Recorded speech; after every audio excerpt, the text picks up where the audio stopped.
Russie, 100 jours de grève de la faim pour Oleg Sentsov. Les gens passent devant une affiche avec une photo du réalisateur ukrainien Oleg Sentsov, prise par le journaliste Anton Nomlyuk, et exposée dans une vitrine du centre-ville de Kiev le 5 juillet 2018. Sergueï SUPINSKY, AFP. Ce mardi 21 août marque les 100 jours de la grève de la faim d'Oleg Sentsov. Opposé à l'annexion russe de la Crimée, le réalisateur croupit toujours dans une prison en Sibérie, malgré les pétitions, tribunes et interventions. 3 mois sans manger, à peine de l'eau et du glucose pour éviter d'être nourri de force, personne hormis des médecins russes n'a pu examiner Oleg Sentsov. Mais les spécialistes le savent, la situation est proche du point de non-retour. L'état de santé du réalisateur ukrainien est alarmant.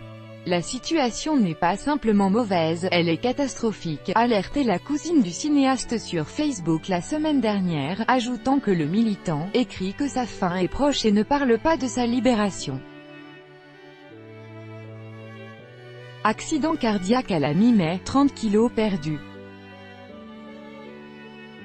L'homme de 1,90 m exige la libération des 70 Ukrainiens détenus en Russie et a toujours refusé de reconnaître l'invasion et l'annexion russe de la Crimée en mars 2014.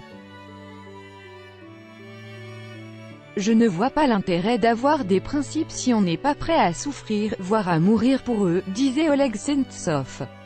Le cinéaste de 42 ans a été condamné il y a 3 ans à 20 ans de prison pour terrorisme et trafic d'armes. Amnesty International avait qualifié son procès de « stalinien ».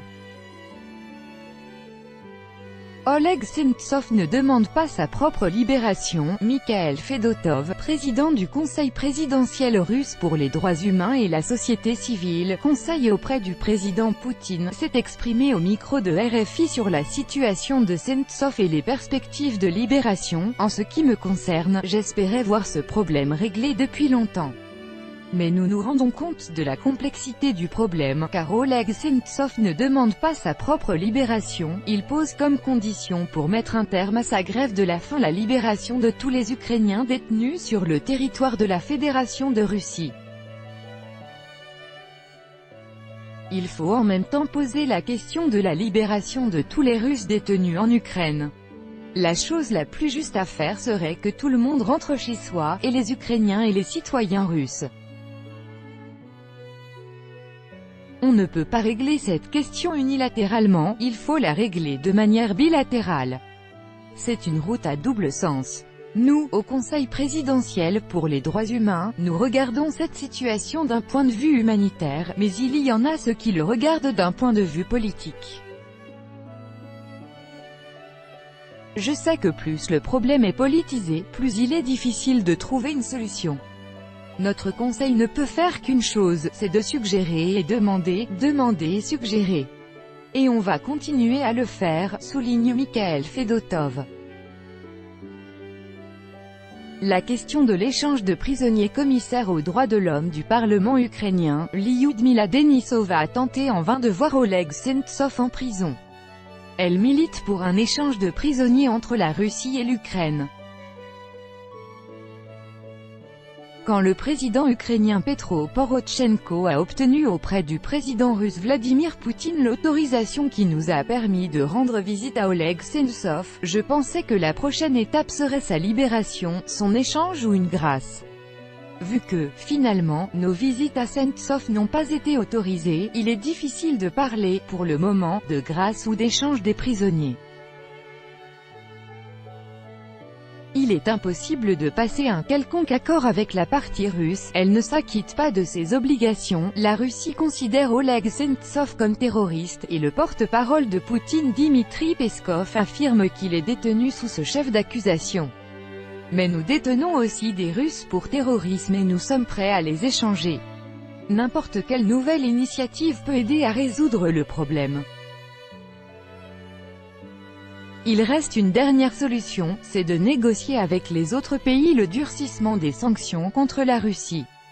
Je crois qu'on peut encore sauver Oleg Sentsov. Il y a une semaine, c'était une moitié de cet homme, Oleg Sentsov, que j'avais vu il y a 3 ans. La santé du cinéaste se dégrade rapidement et son état inspire l'inquiétude. Notamment de la journaliste et militante des droits de l'homme Zoya Svetova, qui a pu le rencontrer dans sa prison du nord de la Russie il y a une semaine. Elle a trouvé un Oleg très amaigri. Quand je l'ai vu il y a une semaine dans la colonie pénitentiaire, c'était une moitié de cet homme, Oleg Sentsov, que j'avais vu il y a 3 ans. Il est très fatigué, épuisé de sa grève de la faim.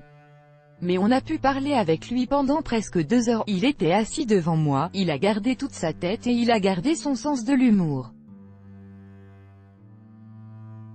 Pour la journaliste Zoya Svetova, Oleg Sentsov est une moitié de cet homme que j'avais vu il y a 3 ans, 21/8/2018 par Guillaume Nodin. Écoutez, Poutine joue avec le feu. L'attitude de Vladimir Poutine dans cette affaire interpelle Andrei Kolesnikov, politologue au centre Carnegie à Moscou.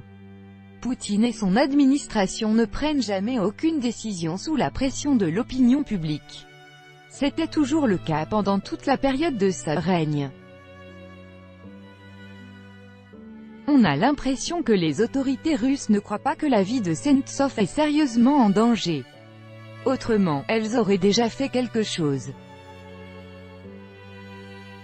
Le décès de Sentsov, que Dieu nous en garde, aurait, sans aucun doute, un impact extrêmement grave sur l'image du pouvoir russe. Le chercheur pointe par ailleurs l'opacité totale qui règne autour des discussions sur le cas du cinéaste. Nous ignorons complètement ce qui se passe lors des échanges diplomatiques sur la situation de Sentsov. Qu'est-ce que Poutine a dit au président Macron? Nous ignorons tous les détails de ces entretiens. Ce qui est évident dans cette situation, c'est que Poutine continue à jouer avec le feu.